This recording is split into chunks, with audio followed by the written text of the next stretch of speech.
Varicose veins కి సరైన చికిత్స కోసం సంప్రదించండి ఎవిస్ హాస్పిటల్. నమస్తే వంజ గారు. నమస్తే అండి. వంజ గారు, హెయిర్ ఆయిలింగ్ దీని మీద చాలా డౌట్స్ ఉంటాయండి. ఎందుకంటే హెయిర్ మీదే మనం ఒక సిరీస్ లాగా తీసుకెళ్తున్నాం కాబట్టి అవును, each and every topic touch చేద్దామండి. డెఫినెట్ గా. ఫస్ట్ ఆయిల్ గురించి మాట్లాడుకుందాం. చిన్నప్పుడు మీకు గుర్తుండే ఉంటుంది, సోమవారం నుంచి శుక్రవారం వరకు, మండే టు ఫ్రైడే వరకు కూడా ఫుల్ ఆయిల్ ఆముదం అంటే మనకు తెలియకుండా కలిపేసేవాళ్ళు. చక్కగా రిబ్బన్లతో 2 పిలకలు పైకి కట్టి 2 పిలకలు వేసి స్కూల్కి పంపిస్తే పొద్దున్న వెళ్ళేటప్పుడు ఎలా ఉందో ఈవినింగ్ వచ్చేటప్పుడు కూడా అలాగే ఉండేయండి. అవునండి, ఒక్క వెంటికి కూడా ఇలా పైకి ఎక్కేది కాదు. అవును అవును. థర్స్డే ఈవినింగ్, గురువారం సాయంత్రం తలస్నానం చేసి శుక్రవారం మాత్రం జల్లు ఇలా వదులుకునేవాళ్ళు. మళ్ళీ సెడి అది మళ్ళీ ఆయిల్ పెట్టేసేవాళ్ళు శుభ్రంగా. నిజంగా హెల్తీగా ఉండేది, ఏ మాటకి ఆ మాట. అవునండి, కుంకుడుకాయతోనే తలస్నానం చేసేవాళ్ళు. అవును అవును. మనం ఆఫ్ కోర్స్ మన పిల్లలకి అసలు రిబ్బన్ కూడా తెలియదేమో. లేదండి, అసలు రిబ్బన్ అంటే అలా ఒకటి ఉంటుంది, రిబ్బన్, హెయిర్ స్టైల్స్, హెయిర్ కి యూస్ చేస్తారనే కాన్సెప్టే పోయింది. గిఫ్ట్ కి యూస్ చేస్తారు ఇప్పుడు. అంతే, గిఫ్ట్ ర్యాపింగ్ కి. ఆయిల్ పెట్టుకోమంటే అదేదో పెద్ద తప్పులాగా, అలా అసలు ఆయిల్ తో ఉండకూడదు, కనిపించకూడదు అనే కాన్సెప్ట్ లోకి వచ్చేసారండి. నిజంగా అసలు ఎంతవరకు అవసరం వనజ గారు?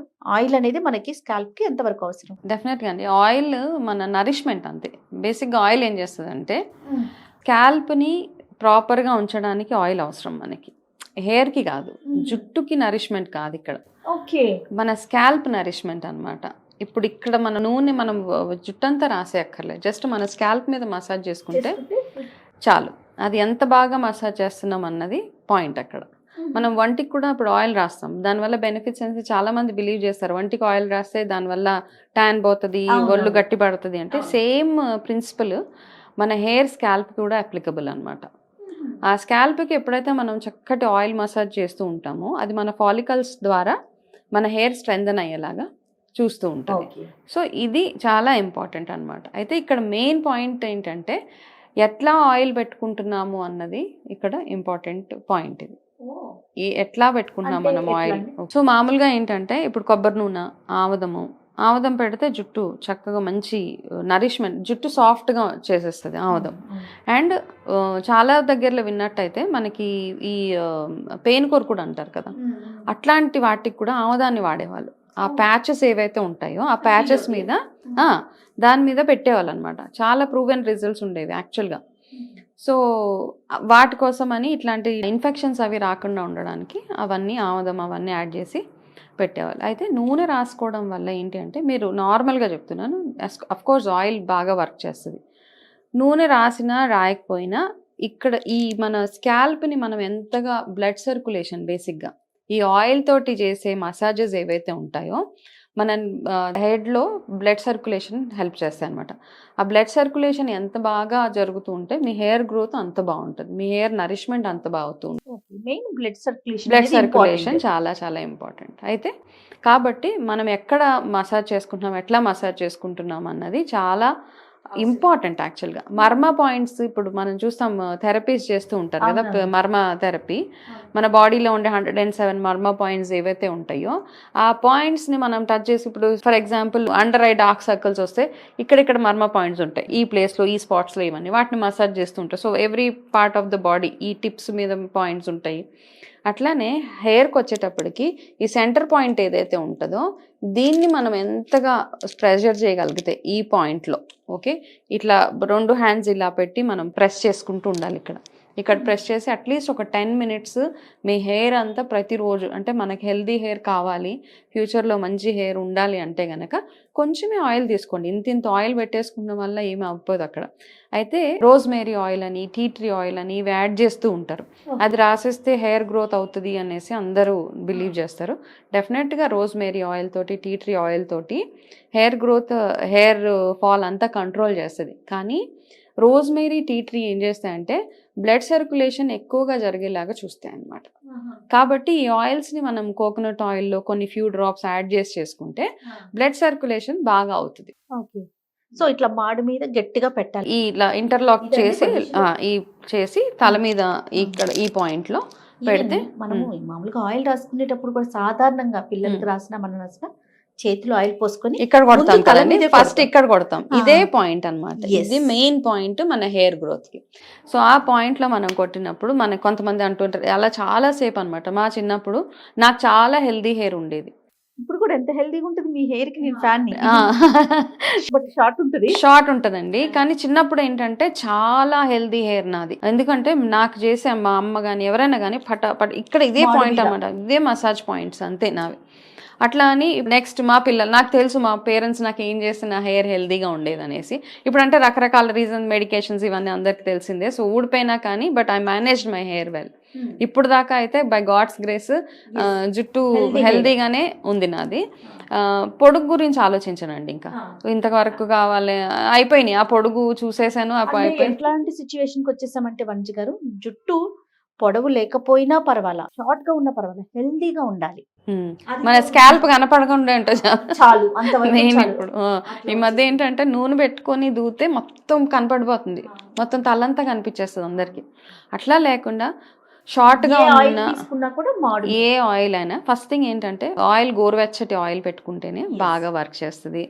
రోజు ఆయిల్ పెట్టుకోవచ్చు, కాకపోతే ఎక్కువ ఆయిలింగ్ వల్ల కూడా మనకి డాండ్రఫ్, రకరకాల వేరే ఇన్ఫెక్షన్స్ వచ్చే రీజన్స్ ఉన్నాయి కాబట్టి, ఛాన్సెస్ ఉన్నాయి కాబట్టి ఎంతగా ఆయిల్ పెట్టుకోవాలో, ఎంత ఫ్రీక్వెంట్ గా. ఇప్పుడున్న పొల్యూషన్ కి వాటికి మనం వారానికి ఒకటే రోజు తలస్నానం చేసుకుంటామంటే జరగదు. అవును. అలా అని అసలే నూనె పెట్టుకోకుండా ఉన్నామన్నా కూడా డ్రై స్కాల్ప్ అయిపోతూ ఉంటది, ఏదన్నా ఎక్స్ట్రీమ్స్ అయిపోతూ ఉంటది. సో ఇవన్నిటిని ఇట్లా వీక్లీ అట్లీస్ట్ ట్వైస్ అండి. స్కూల్కి వెళ్ళే పిల్లలు అయితే 2 times హెయిర్ వాష్. రెగ్యులర్గా యాక్టివిటీ, ఇప్పుడు ఇంట్లో ఆడవాళ్ళు వాళ్ళు ఉంటే చాలా ఎక్కువ స్వెట్ వచ్చేసి అది ఉంటే 3 times hair wash it's compulsory అండి. ఓకే, ఈ మధ్య ఆయిల్ మీరు అన్నట్టుగా ఆయిల్ ఎవరు పెట్టుకొని ఉండట్లేదు కాబట్టి నైట్ చాలు నైట్ పెట్టుకునేటప్పుడు చక్కటి మసాజ్ చేసుకొని పెట్టుకుంటే నరిష్మెంట్ ఉండేలాగా చూసుకుంటే సరిపోతుంది. దాంట్లో ఇప్పుడు కోకోనట్ ఆయిల్ అనుకోండి, మీరు అన్నట్లుగా రోజ్మెరీ, టీ ట్రీ, ఇంకా ఏమేమి మిక్స్ చేసుకోవచ్చు వంజి గారు? అంటే మనము ఇక్కడ ఏం చేద్దాం అంటే అండి, హెయిర్ టైప్ చూద్దాం. ఓకే, ఏ హెయిర్ టైప్ కి ఎట్లాంటి ఆయిల్ సూట్ అవుతుంది అనేసి. అందరూ ఒకటే చేసేసుకోవచ్చు నార్మల్ గా. అంటారా, నార్మల్ కొబ్బరి నూనె ఈజ్ యూనివర్సల్, ఎప్పటి నుంచో మన తరతరాల నుంచి వచ్చింది. No side effects, no nothing, హ్యాపీగా చేసేసుకోవచ్చు. అయితే ఒకప్పుడు అందరూ హెల్దీగా ఉండి కెమికల్ యూజ్ ఎక్కువ లేదు కాబట్టి, మన జుట్ల మీద కానివ్వండి షాంపూ యూజెస్ అవి లేవు కాబట్టి కొబ్బరి నూనె, ఆముదం ఇవి సరిపోయేవి తలకి. ఈ రెండే వాడేవాళ్ళు. మహా అయితే అప్పుడప్పుడు నువ్వుల నూనెతోటి మసాజ్ చేసేవాళ్ళు. ఈ 3, ఇంతకు మించి ఎక్కువ ఆయిల్స్ ఏవీ లేవన్నమాట.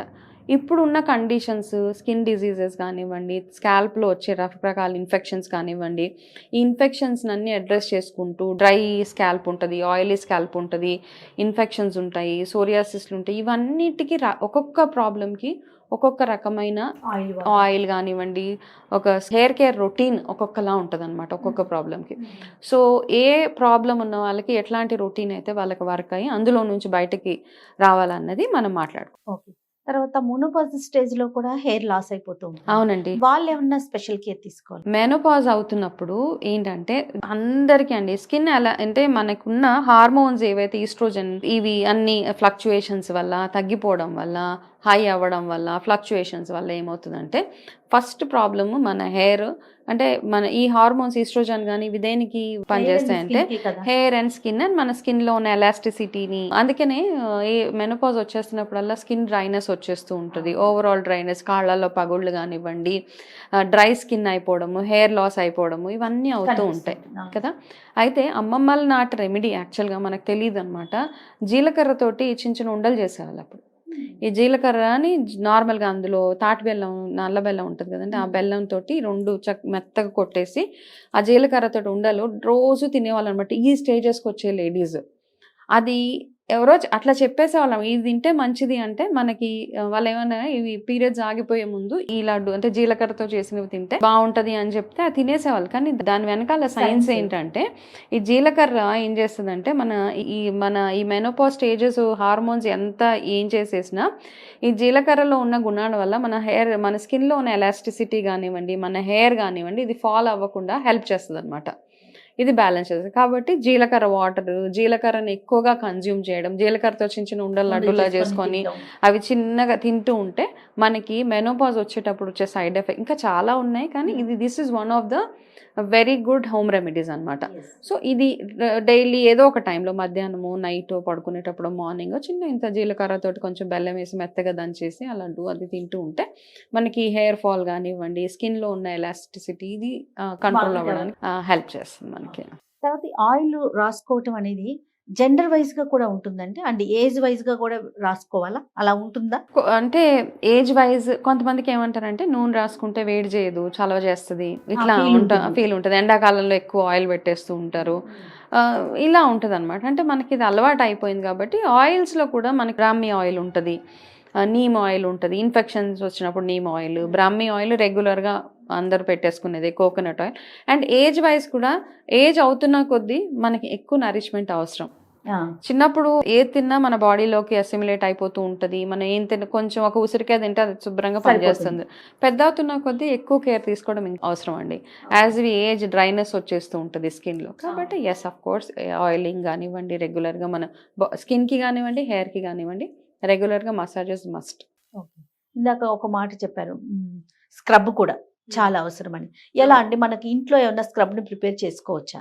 హెయిర్ కి స్క్రబ్స్ అంటే ఏంటంటే మన స్కాల్ప్ ఒక్కొక్కసారి ఏమవుతుందంటే మనం ఒంటికి ఎలాగైతే నలుగు పెడతా ఉంటామో స్కాల్ప్ కి కూడా స్క్రబ్ అవసరం చాలా. ఎందుకంటే చిన్నపిల్లలకి వాళ్ళకి మనకు తెలియదు అనమాట, మనం ఎంత క్లీన్ చేసినా ఎక్కడో ఒక దగ్గర కొంచెం ఉండిపోతూ ఉంటుంది. కాబట్టి మనకి యాక్చువల్గా ఏంటంటే మన బేకింగ్ సోడాని ఈ మధ్య కాలంలో ఎక్కువగా యూజ్ చేస్తున్నారు, స్కాల్ప్ మీద పెట్టి జస్ట్ రబ్ చేయడం లాగా చేస్తూ ఉన్నారు. లేదు అంటే మనం ఉసిరికాయ పొడి ఉంటుంది కదా, ఉసిరికాయ పొడి, కొంచెం వేప పొడి, దాన్ని కొంచెం లైట్గా వాటర్ పెట్టి ఈ స్కాల్ప్ పార్ట్ తీసుకొని కొంచెం మనం ఇట్లా కొంచెం పార్టీషన్స్ లాగా చేసి దాన్ని చక్కగా ఇట్లా రుద్దేయడం అన్నమాట. అంటే శుభ్రంగా మనం హెయిర్ వాష్ చేసినప్పుడు అట్లా అవ్వదు. దీన్నే స్కాల్ప్కి కూడా బాగా రుద్దేస్తే అదంతా ఏదైనా ఇన్ఫెక్షన్స్ అట్లా ఉంటే కనుక, డాండ్రఫ్ కానివ్వండి, లేకపోతే ఏదైనా రకరకాల ఇన్ఫెక్షన్స్ ఉంటాయి కదా, ఆయిలీనెస్ ఏదైనా ఉన్నా అదంతా పోతుంది దీంతో. రైట్ మంజు గారు, మంచి బ్యూటిఫుల్ రెమెడీస్ చెప్పారు. థ్యాంక్ యూ సో మచ్ అండి. నమస్తే.